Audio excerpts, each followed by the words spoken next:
keputusan keuangan yang kamu ambil sekarang di usia 20 tahunan akan kamu rasakan hasilnya dan konsekuensinya di usia 30 tahunan nanti.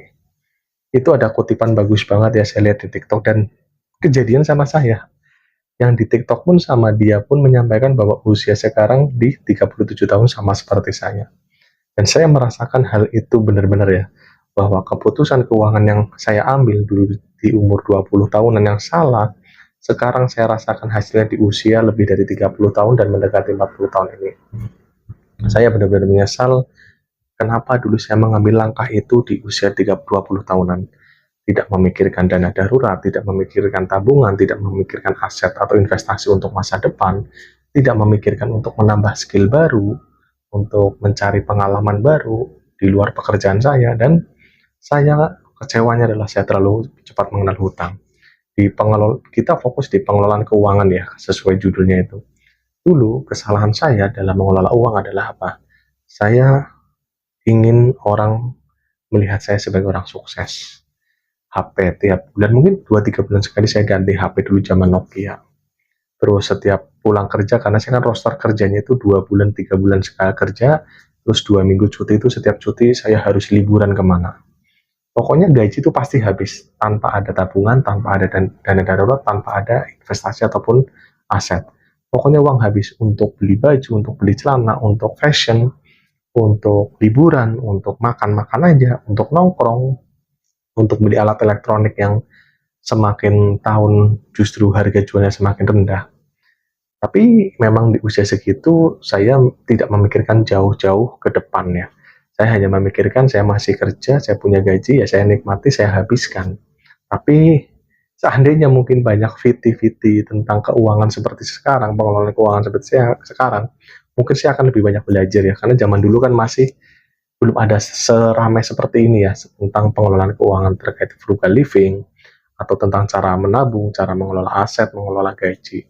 Jadi buat kamu yang sekarang masih usia 20-an, benar-benar pakai uangmu untuk kebutuhan yang kamu perlu. Lebih baik kamu tunda kesenanganmu, kamu pikirkan masa depanmu sekarang. Nggak apa-apa nggak dibilang nggak gaul, nggak apa-apa dibilang mungkin kamu ketinggalan HP-mu mungkin belum yang harga 20-an juta. Kendaraanmu mungkin belum harga yang 50-an juta, mungkin kamu belum punya mobil, mungkin fashionmu bukan harga yang jutaan, hanya ratusan ribu. Tapi kamu akan menikmati hasilnya ketika usiamu nanti mendekati 40 tahun, atau paling nggak lebih dari 30 tahun.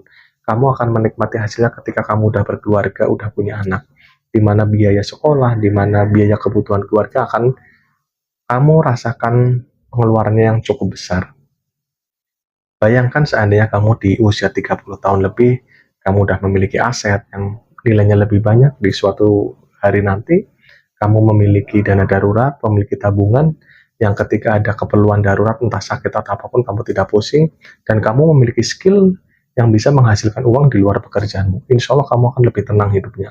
Daripada seperti saya di usia 30 tahun lebih, masa kerja udah lama, aset alhamdulillah ya itu aja, rumah yang memang harusnya bisa saya beli, kendaraan yang normal, motor, sepeda motor, mobil habis saya jual untuk membayar hutang, dana darurat saya nggak ada, tabungan nggak ada, skill nggak ada. Ini baru belajar konten, saya sampaikan pengalaman pribadi saya di konten YouTube saya ini, supaya kalian yang usia muda tidak terjebak di kondisi seperti saya. Jadi ingat ya, kalimat yang bagus banget. Keuangan, pengelolaan keuangan di usia 20 tahun yang kamu ambil, atau keputusan keuangan di usia 20 tahun yang kamu ambil, akan kamu terima hasilnya, konsekuensinya di usia di atas 30 tahun nanti. Dan kamu akan bersyukur atau kamu akan menyesal. Bersyukur karena kamu mengelola uang dengan baik, mengambil keputusan keuangan dengan baik, atau kamu menyesal seperti saya. Menyesal karena mengambil keputusan keuangan yang buruk. Semoga video saya bermanfaat buat sama-sama kita belajar. Saya mengingatkan yang sudah terlanjur terjebur ke dalam keterpurukan keuangan kepada teman-teman semua yang masih baru bekerja, supaya kalian tidak perlu merasakan hal yang seperti saya. Pentingnya belajar dari orang yang gagal seperti saya adalah kalian tidak perlu mencoba. Kalian sudah diceritakan pengalaman-pengalaman buruk saya, supaya kalian tidak merasakan hal yang sama, jadi kalian tidak perlu mencoba. Siapa tahu yang sedang kalian jalani sekarang adalah jalan menuju kegagalan seperti saya, jalan menuju penyesalan dan keterpurukan seperti saya.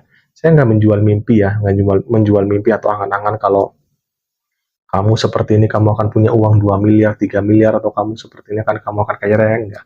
Tapi saya memberikan pengalaman buruk saya supaya tidak kamu ikuti. Jadi silahkan tulis di kolom komentar terkait pengalaman kerja kalian, terkait apa yang sedang kalian rasakan sekarang sebagai seorang karyawan.